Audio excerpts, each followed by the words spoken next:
You're listening to Snippets from the Summit with your host, Scott McKay. Oh, how's it going, gentlemen? This is your main man, Scott McKay, coming at you again with another Snippet from the Summit as part of the Mountaintop podcast from X&Y Communications. Today, we're going to talk about purpose.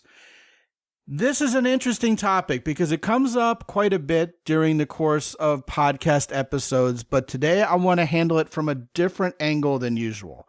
I think a lot of times when we think about our purpose as a man, we fall into the trap of thinking that there's one big purpose for our life. In other words, we were born for this particular thing we've got to get done before we pop our mortal coil.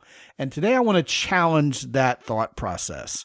Because first of all, let's say you have this one big goal overarching your entire life and you don't get there. Well, then you're going to be on your deathbed someday thinking that your life was a failure when in reality it most likely wasn't. So let me explain a different mindset that can help you frame this, well, in a much better, more productive way that will make you feel much better about yourself, what you're doing with your life, and ultimately allow you, frankly, to do more with your life than if you were continuously focused on this one purpose, especially if you haven't found that purpose yet, right? Here's the deal, guys. You can have more than one purpose in your life. You can have multiple areas of purpose. For example, in my own life, I really love what I do for you guys with these podcasts and coaching you guys to greatness with women and being better as a man. But I'm also enjoying the heck out of being a BMX racing and roller derby announcer. And by being the one who does play-by-play for those sports, I lift the spirits of the people who are in those sports with me and help them have a lot more fun, and I'm appreciated for it. That's purpose in and of itself.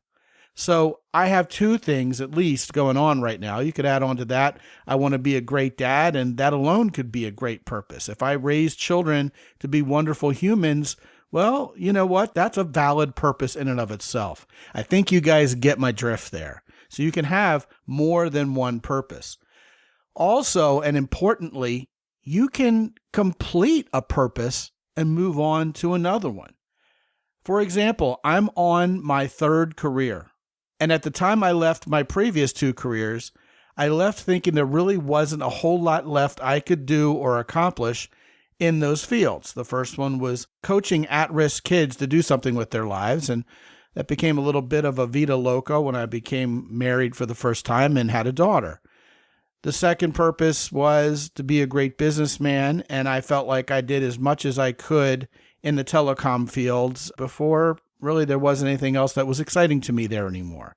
Then after my bitter divorce, when I focused on being a better man and attracting better women, the success I derived from that really gave me a passion and therefore an ambition to want to impart that to other people, to help other people find love, to help other men get better with women and be better men in general. And I've been doing that happily and been very fulfilled by it for 18 years and counting. So you can actually complete a purpose and move on. And in the midst of those three careers, by the way, I've had other things come up that didn't necessarily pay the bills, but which served my community, which volunteered my time in a way that was productive to making the world a better place. So even as I was completing, well, what you would call, I guess, career purposes, I was mixing and matching other things I was doing to make the world a better place, even if I didn't get paid for it. So you see, there's this whole idea here of having multiple areas of purpose and being able to complete specific areas of purpose and move on. And that should put your mind at ease, not only about feeling the pressure to complete this big, massive purpose before you leave this world, but also allows you to relax into endeavors that really may not feel like your destination in life, but are very meaningful to you and very helpful to others along the way. And that should make you feel good. And you know what? When you do get to the sunset of your life someday, you can look back on not just one big thing that may or may not have happened, but all the various ways you've accomplished goals, assisted other people, and made the world a better place along the way.